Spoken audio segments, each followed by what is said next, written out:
할렐루야. 네, 오늘 하나님의 은혜를 충만히 만끽하고 돌아가시는 복된 주일 되기를 바랍니다. 저희가 지난 월요일부터 특별한 새벽 예배로 계속 모이고 있습니다. 매일 아침 새벽마다 200여 명 이상씩, 그리고 또 온라인으로도 보시고, 어제 토요일은 한 400여 명 이상 좀 많이들 오셔서 함께 기도했는데요. 저희 캐치프레이즈가 계속 나를 바꾸는 1시간, 세상을 바꾸는 1시간입니다. 이 1시간을 꼭 기억하시고 일주일에 내가 11조 드리는 마음으로 하루에 10의 1조를 들을 수 있는 시간이 되면 좋겠어요. 그러면 2.4시간인데 잠자는 시간을 빼고 돌아다니는 시간에 적어도 10의 1조는 주님 앞에 드릴 수 있으면 좋겠다라는 운동을 벌이고 있습니다. 다음 주도 한 주간 더 계속 진행이 되니까요. 주보 일정 보시고 많은 분들 동참해 주시기를 바랍니다. 오늘 계속해서 다리 놓은 사람 두 번째 말씀을 나눕니다. 요즘 뉴스 보시는 분들은 아시겠지만 난립니다. 기상이변에 대해서 말들이 많죠.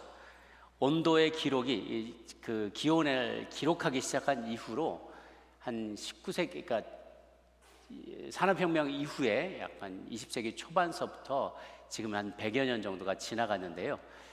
그때 이후로 한 15도 정도 1년 동안의 평균 온도가 그 정도를 계속 유지했다 그래요. 그런데 지난 100년 동안의 평균 기온이 1년 평균 기온이 약 1.2도 가까이 상승을 했다고 합니다. 전 세계 지도자들과 과학자들은 만약 이게 1.5도까지 올라가면 그게 마지노선이라는 거예요. 그걸 넘어가면 더 이상 돌이킬 수 없는 상황들이 회복 불가능의 지점에 도달하게 될 것이다. 그래서 유엔 세계 기상기구 WMO가 발표를 했는데요. 2030년이면 그것을 넘어가게 될 확률이 66%가 된다라고 전망을 했어요. 한번 표를 보여주시면 지구 온난화 그래프인데요. 지금 기온이 전 세계의 평균 기온이 1880년, 1915년 요 어간에 그냥 그걸 기준으로 본다면 15도 정도의 기준으로 본다면 그 뒤로 지난 100년 동안 가파르게 올라왔습니다. 120여 년 정도가 지나서 21년인데요. 기록이 지금 21년 건데 23년은 이거보다 더 올라왔어요. 그래서 에버리지가 플러스 1.2도가 됐습니다. 근데 이게 1.5도까지 넘어가 버리면, 그보다 더 높은 1.5도가 되면 그 다음부터는 회복이 불가능하다는 거예요. 그 다음 이산화탄소 표를 보여주시면 지난 한 1900년간 동안에 이산화탄소 배출된 양들이 얼마인지 기록은 없으니까 그 정도를 본다면 지금 나와 있는 건 거의 수십 배, 수백 배에 해당하는 이산화탄소가 공기 중에 풀려 있다는 것이죠. 그리고 2100년이 되면 지구 평균 기온이 무려 8도가 올라가게 될 예정이라고 해요. 유엔 보고서가 그렇게 말합니다. 엊그제 이틀 전이에요. 유엔 사무총장인 구테레스가 지구 온난화 시대는 끝났다. 이제 지구가 끓는 시대가 왔다. Era of global warming has ended. Era of global boiling has arrived. 끓는 시대가 왔다는 거예요. 그냥 따끈한 온실 효과가 있는 정도가 아니라 이제는 끓는 시대가 왔다고 얘기해요. 실제로 나사가 이렇게 이제 곳곳의 통계들을 이것저것에서 이야기를 하기 시작하는데요. 플로리다는 수온이 38.4도로 역사상 최고치를 기록했대요. 그 말은 전 세계 역사를 전 세계 모든 지역과 역사를 다 통틀어서 지금까지 있었던 것보다 가장 높은 수치인 바닷물이 38.4도가 되는 거, 여러분 목욕탕에 들어가면 40도면 조금 높은 온도의 탕이거든요. 40도에 40도, 50도, 60도 그러면 아주 좀 뜨거운 데죠. 보통 한 40도 이렇게 50만 해도 뜨끈뜨끈한데요. 바닷물이 그렇게 돼버렸다는 거예요. 키웨스트에 굉장히 아름답잖아요. 제가 아직 가보지는 못했습니다. 많은 분들이 키웨스트를 갔다 너무 아름답다고 해요. 그 물밑이 산호초가 다 폐사하고 있답니다. 너무 뜨거워서 하얘져 가고 있대요. 산호초가. 데스밸리가 최근 55도를 기록했고요.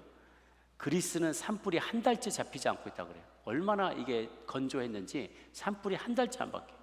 근데 반대편은 홍수가 나는데 파키스탄이 얼마 전에 홍수가 나서 전 국토의 3분의 1이 물에 잠겼다라는 이야기를 들었을 겁니다. 나사는 이렇게 100년 내에 베네치아와 네덜란드는 물론 도쿄와 싱가포르 그리고 주요 세계 도시들이 물에 잠길 위험성에 있다라고 경고를 하고 나섰습니다. 8도 올라가는 게 100년 안에 8도 올라간다는 게 대수냐? 대수라는 거예요. 인간의 체온이 37.5도인데 38도만 넘어가도 우리는 이거 막 열이 난다고 얘기하잖아요. 40도가 넘어가면 장기가 죽기 시작한대요. 일시적으로 장애가 있든지 영구 데미지를 입기 시작하는 온도가 40도라고 합니다. 그냥 평소보다 한 2.5도만 올라가도 사람이 장기가 죽기 시작한다는 거예요. 한 5도가 올라가면 사망에 이른다고 해요. 그러니 이것이 굉장히 심각한 문제인 거죠. 다 어디서 나는가? 과도한 이산화탄소 배출 때문에 이런 일들이 생겨나서 방법은 뭐냐? 지금 당장 석탄을 안 쓰면 돼요. 그리고 석유도 안 떼면 돼요. 기름을 안 떼면 돼요. 그리고 가스도 안 떼면 돼요. 그러니까 제일 힘든 게 그 석탄을 떼는 게 가장 공해 그 이산화탄소에 많이 내고, 그 다음 기름, 석유, 그 다음에 또 가스라는 것이죠. 이거를 안 쓸 수가 없는 너무 의존도가 높은 상황 가운데 있어요. 당장 모든 공장에, 인도나 중국의 공장에 굴뚝에 연기가 나지 않게 해야 돼요. 뭘 태워서 나오는 걸 다 막아야 되는데, 그러면 그러기에는 우리의 산업과 우리의 생활이 너무나 그동안의 이 편리에 익숙해져 있던 거죠. 이제는 이것을 의존도를 낮출 수가 없어요. 당장에 막 멈출 수가 없고, 또 그런다 해도 국가 간의 그 이기심을 멈출 수가 없고 통제할 방법이 없는 거죠. 그 외에도 예상되는 많은 종말의 사인들이 있습니다. 해수면이 이렇게 상승하게 되면, 그리고 또 빙하가 녹아서 이렇게 해수면이 상승하게 되는데요. 그 빙하 안에 갇혀 있었던, 수천 년 동안 갇혀 있었던 미생물이나 바이러스들을 알지 못하는 게 온 세계에 퍼져나가게 된다는 거예요. 그러면 코로나 저리 가라는 수십 가지의 코로나가 동시에 다 발생하는 것과 같은 효과를 가져오게 될 수 있다는 거죠. 전 세계적인 전염병에 창궐할 위기가 있다. 빙하가 녹으면 더 많은 이산화탄소들이 바다에 녹아 들어가게 되면 바다 생물들이 호흡이 안 돼서 죽음을 되고 폐사하게 되고 인류의 바다 식량도 바닥나게 된다는 거죠. 기후변화로 수확량이 대폭 감소되면서 후진국서부터 식량이 바닥나기 시작해요. 물가는 치솟게 되고요, 난리가 나게 되는 거죠. 기후변화로 아까 말했던 산호초나 다양한 해상의 많은 종이 멸종이 돼요. 동식물이 멸종하면 다 이유가 있어서 하나님이 창조하셨는데, 뭐 하나가 없어지게 되면 이 균형이, 그 생태계가, 질서가 붕괴가 되기 시작하는 거죠. 심한 폭염과 반대편에는 허리케인과 산불과 이런 인명피해가 다반사로 일어나게 되고요, 이런 기반시설이 다 붕괴되다 보니까 나라마다 이거를 메꾸기 위해서 뭔가 재정을 다 써요. 그러면 경제가 발전하는 게 아니라 경제는 마이너스로 꼬꾸라지게 되고요, 경제가 다 붕괴가 되고 빈곤과 불평등은 더욱 심화되게 됩니다. 자원이 부족하니까. 그러니까 환경이 파괴되죠. 식량, 식수도 고갈되죠. 먹을 게 없어지죠. 수억의 난민이, 수십억의 난민이 발생하게 될 거라 그래요. 지금도 남미 쪽에서 못 살겠다고 중미, 북미로 막 걸어서 행군하는 수많은 난민들, 바다를 건너오는, 막 목숨을 걸고 바다를 건너는 난민들이 발생을 하지 않습니까?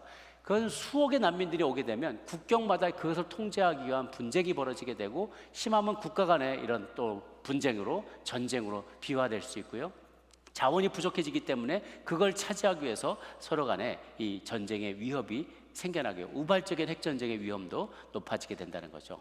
이 중에 가장 위험한 것, 이것을 제외한 다른 가장 위험한 것은 뭐냐면 AI예요. AI, 인공지능이죠.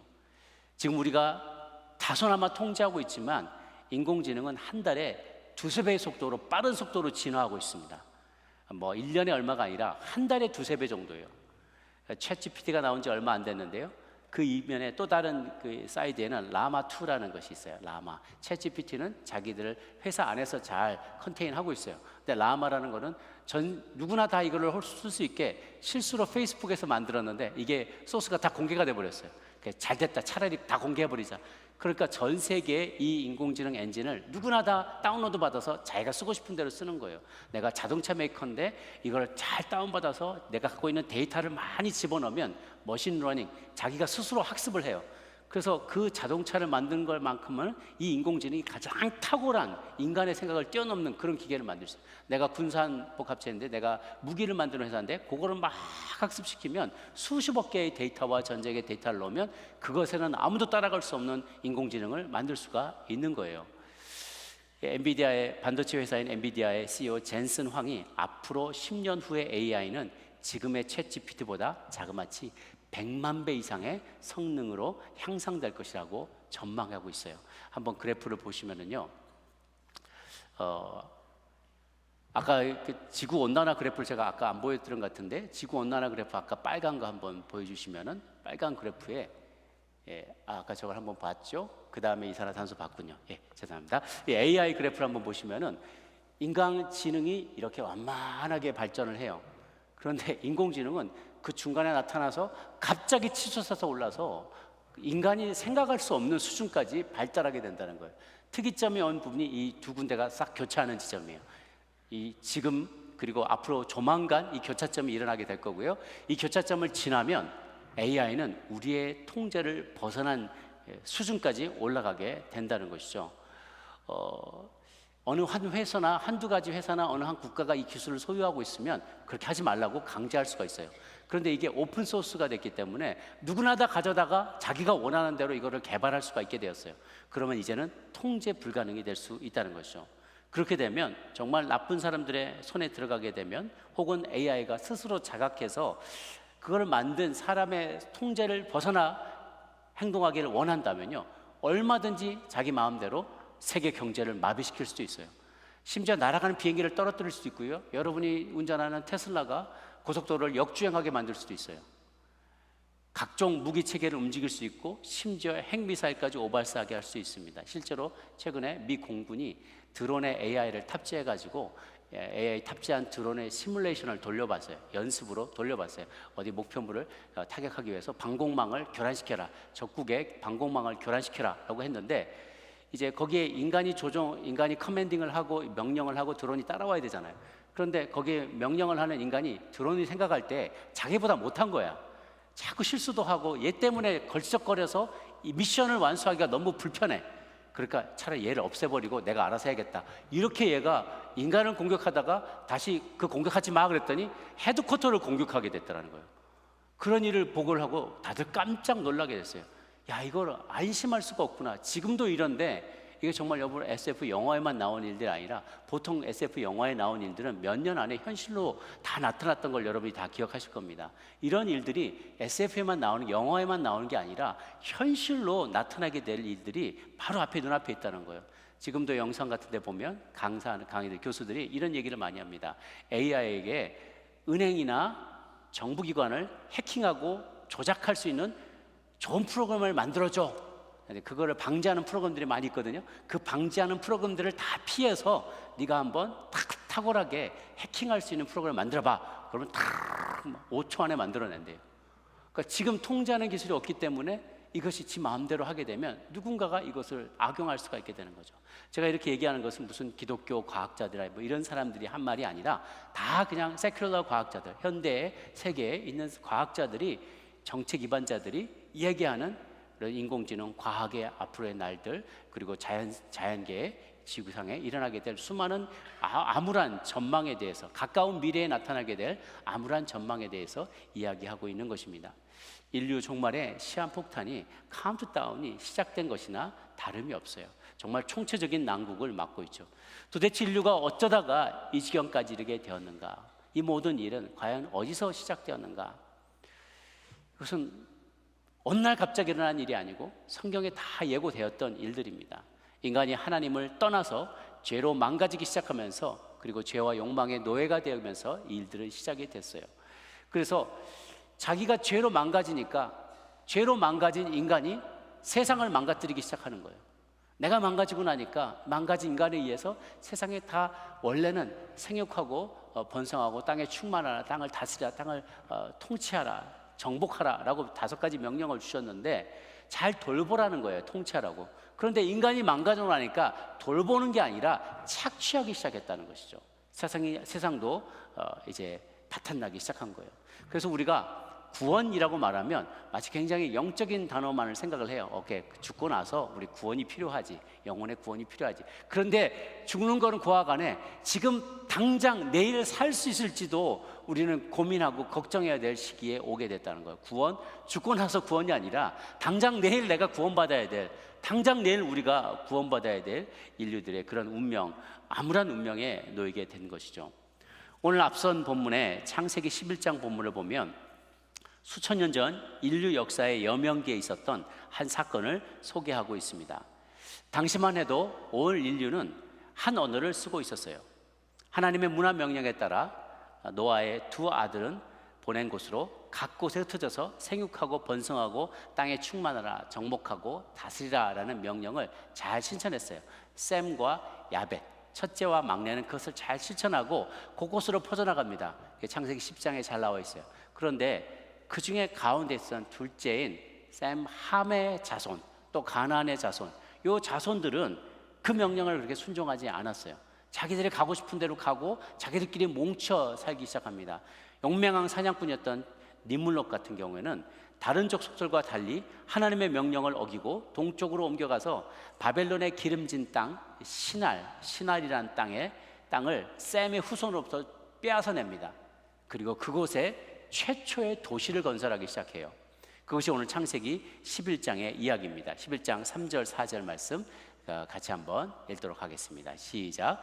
서로 말하되 자 벽돌을 만들어 견고히 굽자 하고 이에 벽돌로 돌을 대신하며 역청으로 진흙을 대신하고 또 말하되 자 성읍과 탑을 건설하여 그 탑 꼭대기를 하늘에 닿게 하여 우리 이름을 내고 온 지면에 흩어짐을 면하자 하였더니 라고 했어요.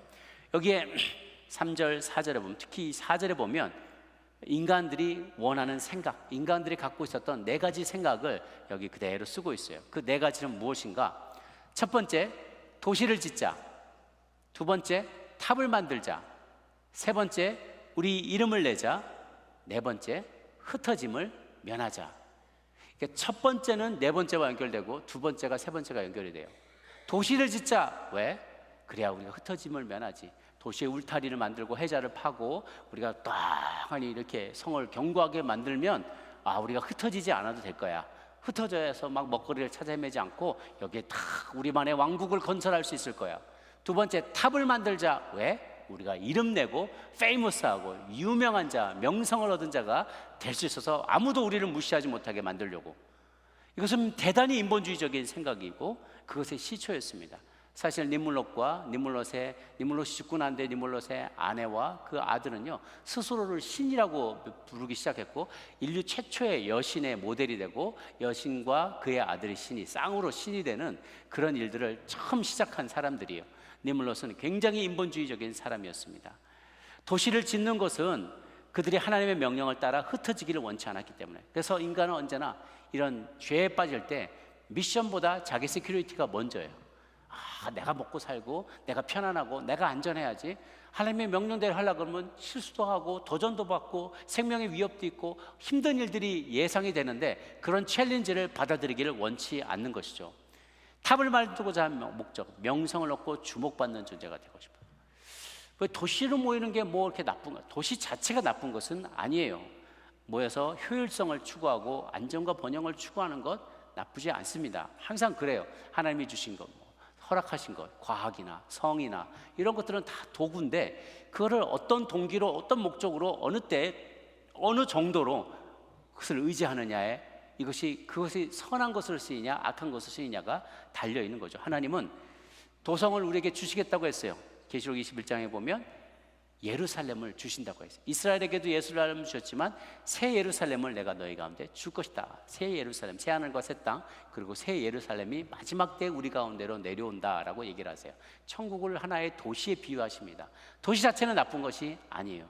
그런데 지금 이제 역사의 초기에 피조세계의 많은 지구상의 많은 지역에 나가서 생육하고 번성하고 땅에 충만하고 땅을 다스리고 그리고 그것을 정복하고 다스리라라는 문화 명령이 5가지가 있는데 그 가운데 나가서 너희들이 가진 모든 다양한 재능과 은사로 봉사하며 개척하며 돌보며 보존하며 그들을 다스리라는 명령을 지켜야만 하는데 여기가 좋사오니 그것도 자기들 하나님 밑에서 여기가 좋사오니가 아니라 우리가 여기가 모이는 게 좋겠다. 누가 우리 함부로 건드리지 못하게 성벽 딱 쌓고 우리 제국을 건설하자. 하나님을 보호자로 삼는 게 아니라 자신들이 건설한 왕국의 안전한 성벽에 모여 앉아 권력을 추구하고 뿐만 아니라 그것도 모자라서 하나님과 맞먹을 수 있는 탑을 만들겠다라고 하늘같이 닿으려는 그 시도를 한 것이 하나님을 진노하게 했습니다. 시날 평지에 그 바벨론 탑에 터전이 그런 곳이었고 나중에 소돔과 고모라도 그런 곳이 되고 말았죠. 그런데요, 오늘 본문에 나오지 않지만 여기 5절에 보면은 이런 표현이 되어 있어요. 11장 5절 말씀인데요. 여호와께서 사람들이 건설하는 그 성읍과 탑을 보려고 내려오셨더라 라고 했어요. 그러니까 바로 앞에서는 하늘에 닿을 땅을 만들자 그러는데, 하늘에 닿겠다고 만들었는데 하나님이 저 위에서 혼자 뭐가 보이는 것 같기도 하고, 뭐가 있는 모래알 같은 게 뭐가 뾰족 지구에 삐쩍 나온 것 같기도 하고, 그래 뭔지 안 보이니까 내가 내려가서 봐야겠다. 구름 타시고 내려와서 이렇게 돋보이가 봐야 자기들이 낑낑대면서 만들었다는 그 바벨탑 같은 게 보일락 말락 한다는 거예요. 이 모세가 이렇게 비꼬는 투로 표현을 한 거죠. 뭐 하나님이 내려오셔야 보시겠어요? 어디든지 다 아시죠. 그러나 그렇게 내려와서 봐야만 이 성읍과 탑이 보일 정도로 작은 건데, 자기들은 우리가 이름을 내고 탑을 건서 탑 꼭대기가 하늘에 닿게 하자는 기고만장한 생각을 하고 있었다는 것이죠. 주님께서 그것을 보셨습니다. 인간들이 하는 일이 결국은 하나님을 배신한 일인 줄 알고 바벨탑을 쌓던 사람들의 언어를 순식간에 혼잡하게 만들어버린 거예요. 어느 한날 딱 혼잡하는 거죠. 야, 거기 아저씨 거기 벽돌 좀 줘. 그랬더니 What did you say? 그런 거예요. 예? 나한테서가 그러면서 뭐라고 팅부동 그러면서 들어도 못 알아듣겠다 이런 말이 막 갑자기 섞이기 시작하는 거예요. 그래서 사람들이 이제 서로가 소통이 안 되니까 이게 점점 어려워지는 것이죠. 그러면서 떨어지고 이 탑을 만들어가던 일들을 다 내려놓고 사방으로 흩어질 수밖에 없게 되었어요. 그때 지금 이제 지구상의 언어가 한 7,000개 정도가 되는데, 물론 처음부터 7,000개로 흩어진 것 같지는 않아요. 몇백 개나 혹은 천여 몇천 개 정도로 흩어질 수가 있었겠죠. 그런데 하나님이 다 흩어진 다음에 어느 곳에 정착하고 어느 곳에 몽골에 왔다가 한반도에 왔다가 일본으로 갔다가, 그러는 동안에 몽골어가 되고 한국어가 되고 일본어가 되고, 같은 어떤 우랄 알타이어 계종 앵글로 섹슨 애들이 어느 정도 똑같이다든지 같은 한 줄기를 타고 갔는데 거기서 세분하게 달라질 수는 있겠죠. 오늘날의 언어학자들은 이 많은 것들이 오랜 시간 걸쳐서 처음부터 그렇게 퍼져나갔다고 생각하지만 처음에 확 바뀐 거예요. 처음에 언어는 확 바뀌기 시작했고, 바뀐 상태에서 조금씩 그 변종들이 생겨나게 된 거죠. 그래서 한국에 있었지만 한국에서 제주도 건너간 사람 말만 해도 머슴당 무슨 말, 강원도도 뭔 말인지 못 알아들 정도로 서로 다 방언들이 다 달라지게 된 거죠. 저도 부모님이 포항에 계신데 가면 제가 어렸을 때 제2외국어였어요. 제2외국어. 저만 빼고 다 무슨 외국의 외계말을 하는데 알아들을 수가 없는 거예요. 억양도 세고, 그것이 최초가 이 바벨탑의 사건부터 생겨났던 거죠. 여호와께서 거기서 그들을 온 지면에 흩으셨으므로 그들이 도시를 건설하기를 그쳤더라. 그러므로 그 이름을 바벨이라 하니 여호와께서 거기서 온 땅의 언어를 혼잡하게 하셨습니다. 여호와께서 거기서 그들을 온 지면에 흩으셨다. 그런데요, 여기에 반복되는 역사의 패턴을 우리가 발견하게 됩니다. 아담과 하와가 하나님께 불순종함으로 하나님이 에덴 동산에서 쫓아내 버렸어요. 그 둘 사이를 그렇게 불화하게 만들고, 하나님 그들에게 노동해야 밥 먹고 살 수 있고 출산을 해야만 그 고통을 겪어야만 하는 그런 고통을 경험하게 했어요. 가인과 아벨이 태어났습니다. 가인이 그래도 그 정신 차리지 못하고 아벨을 죽이고, 그리고 그들의 온갖 죄악을 저지르며 세상 사람처럼 똑같이 하니까 안 되겠다 싶어서 노아를 비롯한 8명의 패밀리만 남겨놓고 다 홍수로 멸해보신 거예요. 그 홍수에는 설화가 아니고요, 전 세계 수많은 나라들의 홍수에 대한 설화가 다 있습니다. 인디안들의 아메리칸 인디언에게도 있고, 인도 사람들에게도 있고, 중국에도 있고, 한국에도 있어요. 큰 옛날에 엄청나게 큰 홍수가 났는데 우리 조상 아무개가 거기서 살아남아서 여기까지 오게 됐다, 이런 스토리가 많아요. 그리고 그 중간의 스토리에도 바벨탑 같은 스토리도 또 있습니다. 우리가 큰 도시를 지으려다가 신이 그 건물을 무너뜨리는 바람에 우리가 이곳까지 오게 됐다. 홍수 설화와 바벨탑 탑을 만든 설화는 전 세계 수많은 곳에서 여러 군데에서 그 흔적이 발견되고 있습니다. 그런데 이것은 무슨 말씀드리냐면, 이것이 반복된다는 거예요. 에덴 동산에서 쫓겨나고 이제 홍수로 또 멸망을 당하고 또다시 기회를 줬는데, 네 세대가 가기 전에 바벨 사건이 일어나면서 언어를 또 혼잡해서 온 땅의 지면에 흩어지게 되는 일들이 일어나게 되었어요. 불순종할 때 불순종함으로 쫓겨나서, 그래서 한번 봐주고 기회를 주면 또 불순종해서 또 심판을 받고, 또 불순종해서 또 심판받고 정신 차리고, 이런 일들이 계속 하던 것이 오늘날까지 이어지고 있다는 거예요. 21세기를 살아가는 우리들에게 새로운 바벨탑은 무엇이냐는 거죠. 우리에게 있어서 바벨탑은 무엇인가? 그것이 인류 과학에 대한 맹신, 인본주의, 그리고 이 과학기술, AI, 그리고 의료, 심지어 인간이 생명을 만들겠다, 인간을 복제해서 생명을 창조하겠다는 신의 영역에까지 거슬러 올라가고 도전장을 내밀고 있어요. AI로 인간을 만들어낸다는 거예요. 과학으로 사람을 복제해내겠다는 것이죠. 이런 상황이 반복될 때 하나님이 거대한 갭을 어떻게 메꿀 수가 있게 되겠냐는 것이죠. 이 거대한 하나님의 세계와 죄 많은 인간의 세계 사이를 가로막고 있는 큰 협곡이 있어요. 이것을 어떻게 건너갈 수 있는가? 어떻게 우리는 다시 하나가 될 수 있는가? 그게 우리는 다리가 필요하다는 거죠. 브릿지가 있어야만 이 갭을 메꿀 수가 있다는 것입니다. 구약시대 대제사장은 1년에 한 차례씩 백성의 죄를 대신해서 하나님 앞에 나가서 제물을 바쳤습니다. 그래서 그 죄의 피를 쏟음으로 대신 죄를 용서받고 하나님과 우리 인간의 사이가 복원이 되었다고 해요. 그래서 대제사장에 해당되는 라틴어 말이 폰티팩스라고 하는데요. 브릿지 빌더, 다른 말로 다리를 놓는 사람이라고 해요. 폰스는 다리라는 뜻이고 파시오가 만들다라는 뜻인데요. 폰스 파시오, 만들다. 폰티팩스에서 라틴어로 대제사장에 해당되는 거예요. 그런데 오늘 두 번째 본문을 보면은 히브리서 4장 14절에 보세요. 이렇게 나와 있어요. 같이 한번 읽습니다. 시작. 그러므로 우리에게 큰 대제사장이 있으니 승천하신 자 곧 하나님의 아들 예수시라.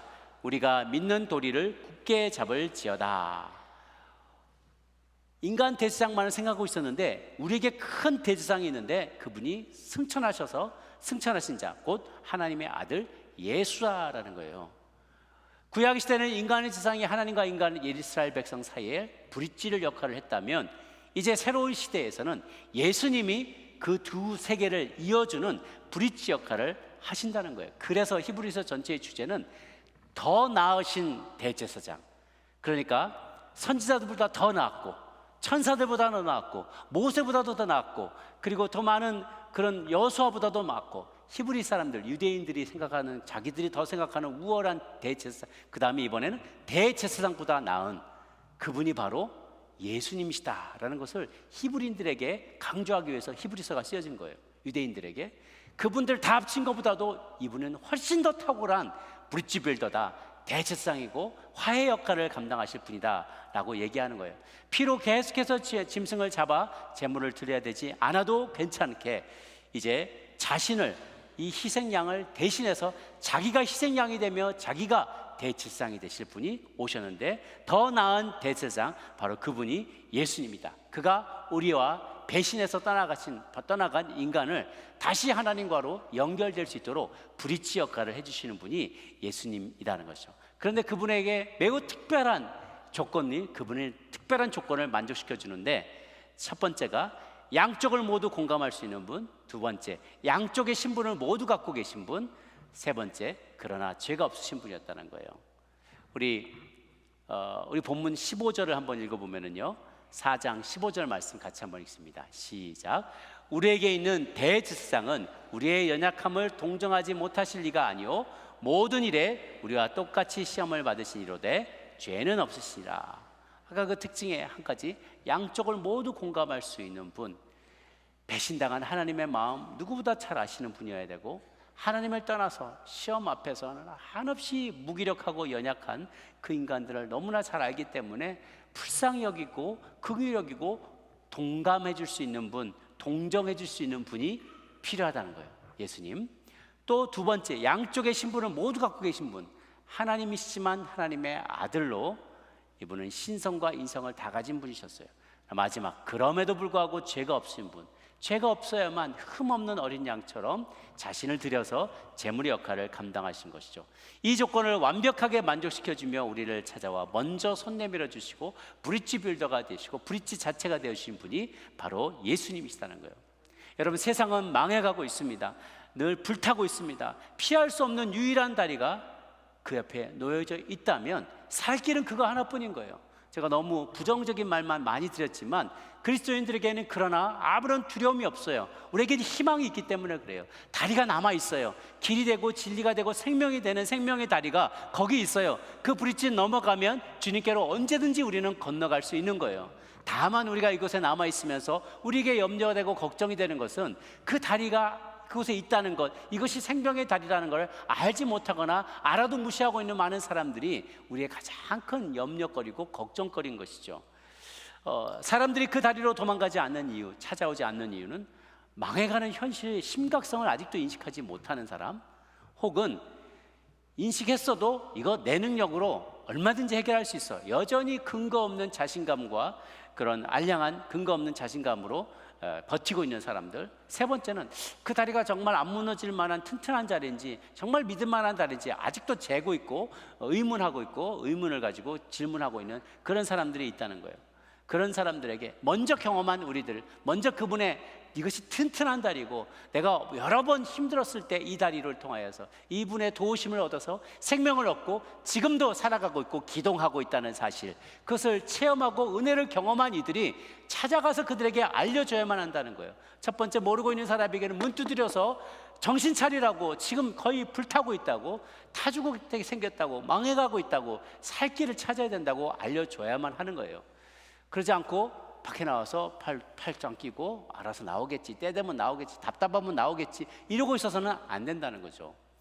2016년 9월 9일 한국에서 어떤 사람이, 남자가 자기 애인이 변심한 것에 대해서 너무너무 분노해서 그 애인이 살고 있던 그 원룸 있는 아파트에다가 불을 질러버렸다 그래요. 5층짜리 아파트인데 거기에 21세대가 살고 있었대요. 그런데 거기다 불을 질러버려, 한밤중에 불을 질렀어요. 사람들이 다 곤히 자고 있으니까 뭐 어디 타는 냄새 났긴 하는데 다 인식을 못하고 있었어요. 근데 우연히 그 조금 늦게 깨어 있었던 사람이 한 분이 안치범이라는 청년인데, 23살 된 청년인데 취업 예비생이었어요. 성우 지망생이었는데 이분이 그걸 깨달은 거예요. 냄새 나는데 나가보니까 불이 나기 시작한 거예요. 안 되겠다 싶어가지고 이 사람이 1층부터 5층까지를 다 다니면서, 자기만 도망간 게 아니라 사람들 자고 있잖아요. 그러니까 깨워가지고 다 종을 누르고 막 배를 누르면서 나오라고 발로 차면서 막 쾅쾅쾅쾅 하면서 당장 나오라고, 일어나라고, 지금 불났다고, 여러분 지금 피하세요 하고 눈 비비고 나오면 불났다고, 빨리 도망가라고, 또 옆집 가서 또 누르고, 불났으니까 빨리 도망가라고 계속 누르고 다녔어요. 1층부터 5층까지. 그래서 정말 기적적으로 이 사람 덕분에 21세대, 이 사람 빼고 20세대가 한 사람도 다치지 않고, 죽지도 않고 다치지 않고 무사히 건물을 빠져나왔어요. 그런데 이 사람만 그 연기에 많이 질식되어서 5층 계단에서 사망한 채로 발견이 되겠다 그래요. 이 마지막 때에 우리에게 준 사명이 이와 같은 거예요. 유한한 운명을 가진 인간들이 무한한 구원의 능력을 가진 사람을 만나서 이 망해가는, 죽어가고 멸망해가는 이 세대 가운데 정신을 바짝 차리고 아직도 희망이 있다는 그 사실을 알고 희망의 자리로, 구원의 방주로 나오게 되기를 우리는 간절히 원하는 것이죠. 바깥에 나와서 빨리 일어나지, 뜨거운데 나오지 이렇게 팔짱 끼고 있는 게 아니라, 이제는 그럴 시간이 지났다는 거예요. 이제는 더 이상 no mercy, 하나님이 이제 이 시간이 착착착착 흘러가는 것과 전 세계에 복음이 흘러가고 교회가 세워지고 복음이 전파되는 그 속도를 보니까요, 이제는 여러분 AI가 나쁜 데부도 있지만 또 반대로 하나님 우리에게 지혜 주셔서요, 이 AI를 사용하면 단어만, 이 사전만 있잖아요. 그 단어만 수집하면 성경 번역하는 거는 순식간에 가능해요. 자료만 집어넣으면 지가 알아서 다 성경을 번역하는 거예요. 엄청나게 빠른 속도로 성경이 번역되면 이제 남은 거는 그 성경을 가지고 현지에 들어가서 복음을 알지 못하는 아직도 수천 개의 언어가 있는데 언어 종족에 가서 거기에 복음을 증거하기만 하면 복음이 땅끝까지 전파되면 그제야 끝이 오리라 라고 주님 분명히 마태복음에 예언하셨어요. 그 마지막이 점점 더 빠른 속도로 가까워지고 있다는 것이죠. 우리의 사명을 기억하십시다. 먼저 내 자신이 그 브릿지를, 튼튼한 다리를 우리가 믿고 이 브릿지를 건너갈 때 이 땅에서 유한한 삶에서 영원한 삶으로, 유한한 사람의 땅에서 무한하신 우리 하나님의 품으로 건너갈 수 있는 생명의 다리가 거기 있다는 사실을 저 여러분 먼저 확신할 수 있게 되기를 바랍니다.